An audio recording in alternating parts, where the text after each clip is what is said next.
Salut, sunt Bogdan. Bine ați venit în Next Level Poker University. Asta va fi prima dintre cele 4 lecții în care vom vorbi despre cele 3 concepte fundamentale pe care trebuie să le stăpâniți pentru a fi un jucător câștigător în poker. Și anume agresivitate, poziție și selecție. Nu neapărat în ordinea asta. Dar înainte să intrăm în toate astea, trebuie să știm răspunsul fundamental la o întrebare simplă. De ce jucăm poker?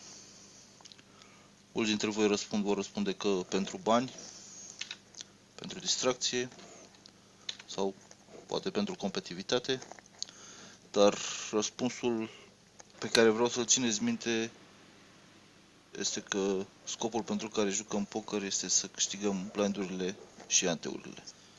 Blindurile sunt cele care forțează acțiunea și fac pokerul să meargă.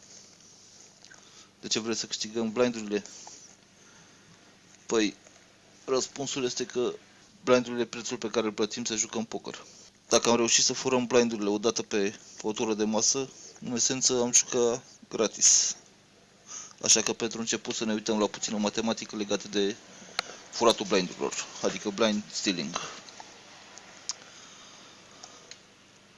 Potul conține 1,5 big blinduri, adică small blind plus big blind. Și asta ar fi recompensa. Raise-ul nostru este de 3 big blinduri. Pentru început, să zicem că ăsta este sizing-ul nostru standard de open și asta ar fi riscul. Deci, facem raise la 3 big blinduri ca să câștigăm 1,5 blinduri. Ăsta ar fi riscul și asta ar fi recompensa.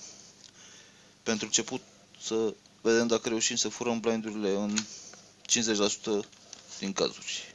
Atunci ar însemna că riscăm 3 big blinduri ca să câștigăm 1,5 big blinduri, ceea ce ar însemna că am ieșit în pierdere. Am pierde 1,5 big blinduri. Dar ce ar fi dacă rata noastră de succes ar fi 67%? Atunci riscăm 3 big blinduri, câștigăm 3 big blinduri și am fi pe 0.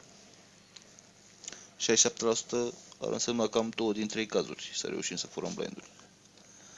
Dar să vedem dacă reușim să mai creștem puțin rata de succes, să zicem că am reușit să câștigăm 3 din 4 blinduri.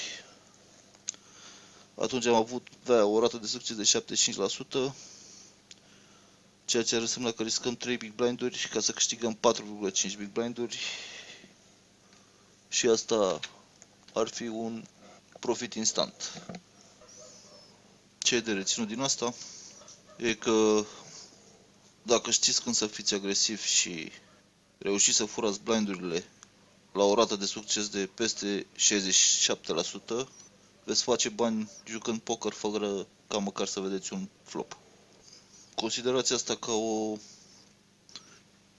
introducere într-unul din cele 3 concepte pe care trebuie să le stăpâniți pentru a fi un jucător câștigător, și anume agresivitatea. Agresivitate de care ne vom ocupa mai pe larg într-o altă lecție. Să recapitulăm ce am vorbit în această primă lecție. Rețineți, nu contează mizele, jucați și gândiți în big blinduri. Orice miză jucat, fie că jucați la 1 cent cu 2 cenți, fie că jucați 5 cu 10 la live, matematica va fi aceeași. Deci când jucați poker vreau să gândiți în blinduri, nu în lei sau dolari. Țineți minte, singurul lucru care se schimbă când urcați mize sau când schimbați mizele este calibrul adversarilor. Un stil pe rundă înseamnă free roll.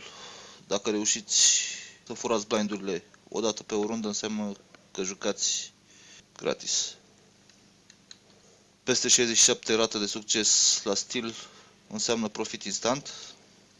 Și alt lucru care vreau să-l rețineți, banii din pot nu au proprietar.